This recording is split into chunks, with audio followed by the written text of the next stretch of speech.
Bom, gente, aqui é a professora Tamara que está falando. Vamos iniciar aí a nossa pré-aula sobre o pré-modernismo no Brasil, tá? O que a gente precisa saber, gente, nessa pré-aula aí sobre o pré-modernismo?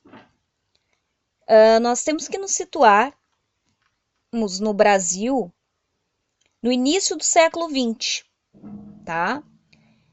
Então, a literatura brasileira do início aí do século XX, ela não apresentava nenhum sinal de renovação, falando assim de modo geral, né?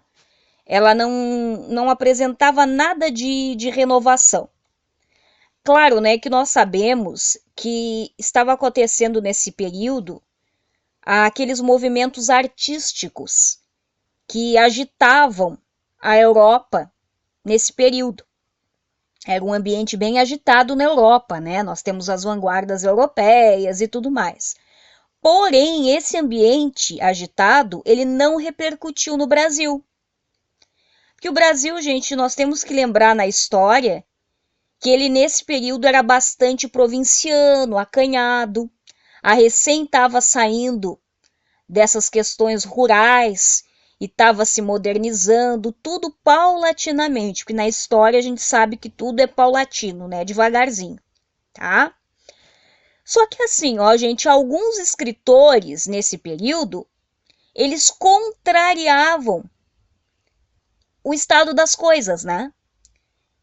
E esses escritores, eles eram os pré-modernistas, que a gente chama de pré-modernismo. Por quê? Porque eles não se encaixavam em nenhuma escola literária. Eles ficaram aí nesse período intermediário, tá?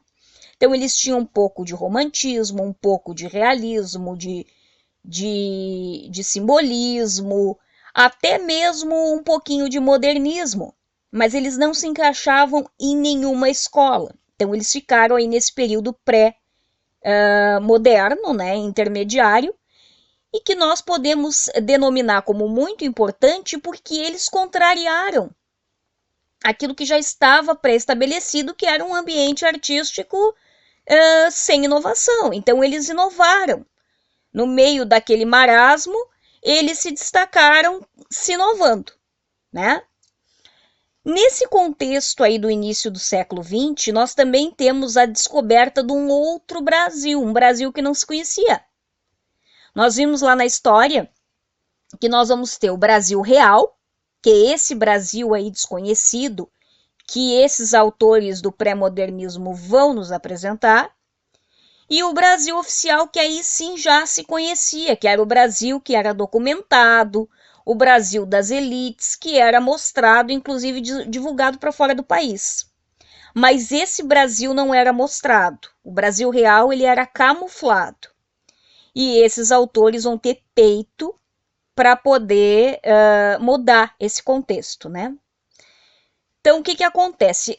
Nos primeiros anos do século XX, essa literatura, né, que nós vamos estudar, ela não abordava esses problemas mais sérios do Brasil, da sociedade brasileira, do Brasil real, tá? Ficava sempre de escanteio. Isso não era abordado, era abafado. Isso era uma forma aí de só enfatizar as elites, né?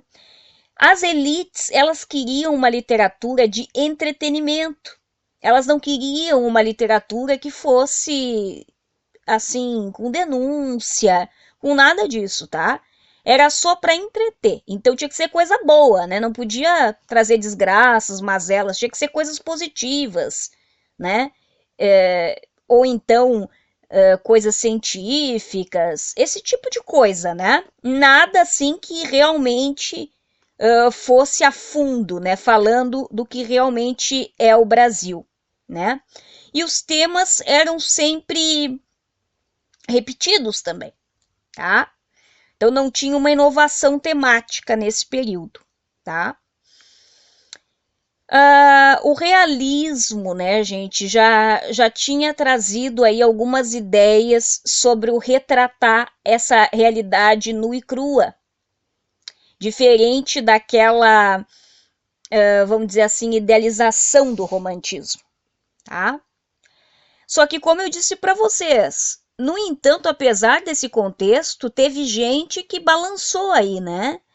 Que mudou esse contexto. E foram esses escritores que nós chamamos de pré-modernistas que fizeram